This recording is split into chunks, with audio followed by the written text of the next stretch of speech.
बिस्मिल्लाहिर्रहमानिर्रहीम। अस्सलाम वालेकुम। 9th बॉयज़ एंड गर्ल्स, आज हमारा उर्दू बी का दिन है। आज हम एक कहानी करेंगे, कौम की खातिर इसार। इससे पहले जिसका काम उसी को साजे तक हमारा काम हो चुका था। आज एक कहानी कौम की खातिर इसार सफ़ा नंबर 101 पर है।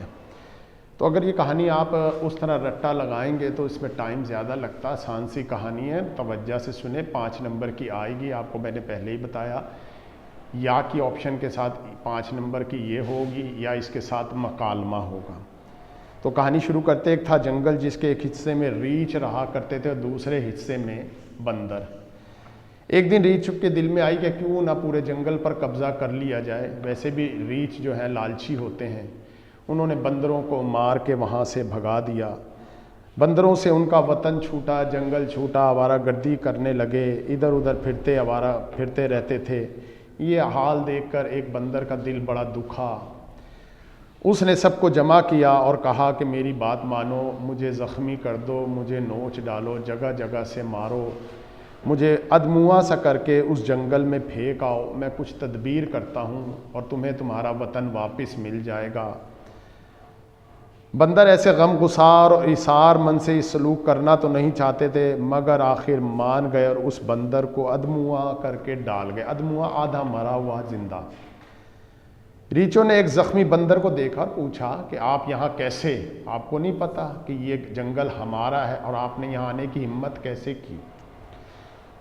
उस बंदर ने आह भरते हुए जवाब दिया कि जब आपने हमें निकाला तो सारे बंदर एक ऐसी जगह चले गए हैं जो जन्नत का एक टुकड़ा है, जहाँ पर हर तरफ हरी भरी घास का फर्श बिछा हुआ, चश्मे, ठंडा पानी उगल रहे हैं, फलदार दरख्तों के बेशुमार जंगल है। जंगल क्या है? बहिश्त का किता है।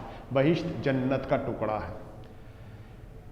तो मैंने अपने साथियों से कहा था कि रीछ को भी बता दो, रीछों को भी बता दो, वो भी वहाँ आ जाएं। इस बात पर उन्होंने मेरा ये हाल कर दिया। रीछ लालची तो होते हैं। उन्होंने कहा तुम हमें वहाँ ले चलो, हम तुम्हारा इंतकाम भी लेंगे और इस जंगल में चैन की बंसरी बजाएंगे, तुम्हारे ज़ख्मों का इलाज भी करेंगे। बंदर मान गया। उन्होंने एक रीछ पर बंदर को लाद लिया और सारे रीछ बंदर की रहनुमाई में चल पड़े। रात भर चलते रहे। एक जगह मामूली कीचड़ था और इससे आगे गहरी दलदल। बंदर ने कहा इस दलदल से आगे वो जंगल है जिसे जन्नत नज़ीर कहा जाता है, तुम बेखतर बढ़ो और मेरे पीछे चले आओ। रीछ आगे बढ़ते गए और दलदल में धंसते गए, हत्ता कि आखिरी रीछ तक दलदल के पेट में उतर गया। अगली सुबह को सारा जंगल सुनसान था, किसी रीछ का पता ना था। बंदर खुशी मनाते वापस आए और सारे जंगल के मालिक बन गए। एक बंदर का ये इसार सारी कौम का इकबाल बन गया। आसान सी कहानी है। आपको फिर समझाऊं कि अगर आप इसे कॉपी पे लिखेंगे, राइटिंग प्रैक्टिस में आएगी। जिस तरह मैंने आपको क्लास में बताया था कि एक दफ़ा कहानी पूरी याद करके लिखना शुरू किया करें, जहां भूल जाएं वहां देखें।